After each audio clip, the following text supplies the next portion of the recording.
Débora, o presidente do SERPRO andou falando em uma live que, por conta da queda da medida provisória lá no Congresso, o SERPRO é obrigado a voltar de novo ao trabalho. Mas eu não tenho visto isso acontecer em outras áreas do serviço público. Quer dizer, muitos órgãos ainda continuam em home office e sem previsão ainda de quando voltar, né? Procede essa informação de que a queda da MP obriga o SERPRO a retornar ao trabalho presencial? Então, a gente precisa analisar que, na verdade, assim, a MP, que ele se refere a 927, né, que ela foi editada em março e perdeu a vigência porque não foi convertida em lei em julho. O que, na verdade, a MP trouxe foi uma flexibilização das normas de teletrabalho já contidas na consolidação das leis trabalhistas. Então, com a reforma trabalhista, foi incluído um capítulo na CLT sobre o teletrabalho. São os artigos aí de 75A, 75E. Então, ele traz o conceito de teletrabalho, que, basicamente, o que é o teletrabalho? É justamente o trabalho realizado fora das dependências do empregador com o uso das tecnologias da informação. Para a gente diferenciar bem do home office, né? Que, na verdade, o home office ele pode funcionar em regime de teletrabalho. Mas existe toda uma normatização sobre o teletrabalho na CLT desde a reforma trabalhista. E, na verdade, antes da reforma trabalhista, muitas empresas se fundamentavam no artigo 6º, que ele justamente traz a seguinte situação. Ele diz que tanto faz, né, o trabalho realizado fora da empresa, desde que estejam presentes os pressupostos da relação de trabalho, e também ele equipara as formas de controle pessoais em relação às formas de controle telemáticas, e, enfim. Então, ele diz que é possível, né? A CLT, inclusive, ela traz também a ausência de controle da jornada de trabalho, porque ela incluiu o teletrabalho no rol do artigo 62, onde não há o controle da jornada. Então, na verdade, eu realmente não entendi essa fala do presidente do SERPRO, porque existe toda uma regulamentação próprio SERPRO, né? Já teve teletrabalho. Agora, nesse caso, ele foi claro em relação a quem deve voltar ao trabalho e quem não deve voltar ao trabalho agora por conta da pandemia? Procede assim, o que o SERPRO vem aplicando como norma, né, para evitar que haja uma contaminação maior dos funcionários. É procedente, quer dizer, é o que está sendo aplicado em outras empresas, outros órgãos do governo? O que a gente tem visto, na verdade, né, a gente tem comentado como que essa pandemia fez uma aceleração, né, nas relações de trabalho. Então, a gente vem passando aí por uma quarta revolução, né, uma transformação digital que foi acelerada. Então, a gente diz que a gente avançou aí anos e meses nesse sentido. Inclusive, empresas que tinham resistência ao teletrabalho tiveram que implantar o teletrabalho para continuar, né, exercendo as suas atividades.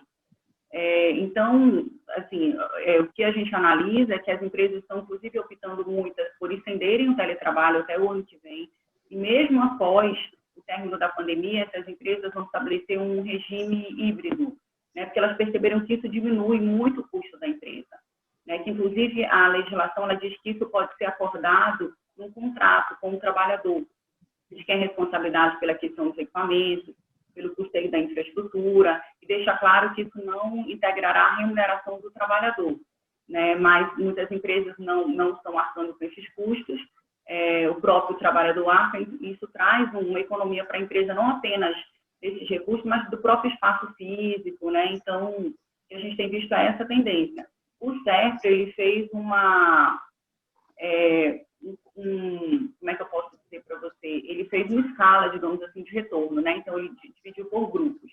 Então, você tem o primeiro grupo que já retornou, né? E o que ele adiou foi o retorno do grupo de risco, que estava previsto para dezembro e foi adiado para janeiro.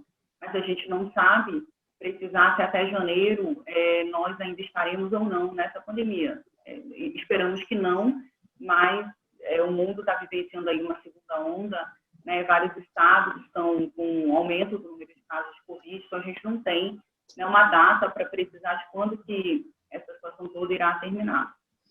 Uma das questões que ele colocou também assim na live dele lá foi que só no ano que vem, meados do ano que vem, a partir de meados do ano que vem, o CEP teria condições de avaliar se continua depois do teletrabalho, até levando em conta questões de produtividade, né, da empresa e resultados, né, do SERPRO, né? Você tem notícias, enquanto aí da federação, de que houve queda na produção de serviços do SERPRO, porque, ao que me consta aqui fora, pelo menos o que a gente assiste, é que as entregas do SERPRO continuam normais. Não alterou em nada a operação do SERPRO para os demais órgãos que ele tem como cliente. Quer dizer, mas você acha que o SERPRO precisa de quase um semestre inteiro para avaliar isso? Qual é a avaliação de vocês em relação a isso? Como desculpa, né? Eu penso que o SERPRO certamente deve ter todas as ferramentas de controle que ele, inclusive, é recomendável, né, que o tenha para ele poder analisar de forma contínua a prestação de serviço dele. E o que a gente tem visto, e eu participei de algumas lives, enfim, webinars, com os presidentes do SERPRO e da DataPrev também, citando como que o teletrabalho aumentou a produtividade da empresa. Então, eu não vejo muita coerência entre essa fala, né, que foi feita para o público e essa fala interna que ele direcionou aos trabalhadores. Até porque, ao que me consta, o SERPRO estava aplicando aí né, aquele, acho que é KPI, não lembro mais o nome direito, aquele índice lá de produtividade lá dos funcionários. Quer dizer, já deveria ter, nessa altura do campeonato, alguma avaliação a respeito disso. Quer dizer, eu acho que não foi muito claro em relação a essa questão.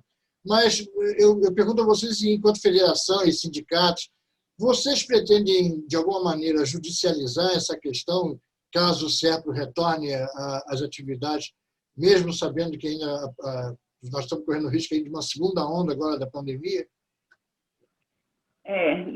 O que a federação recomenda? Que os sindicatos ajuizem ações. Então, a gente tem algumas ações em alguns sindicatos filiados à Senadab.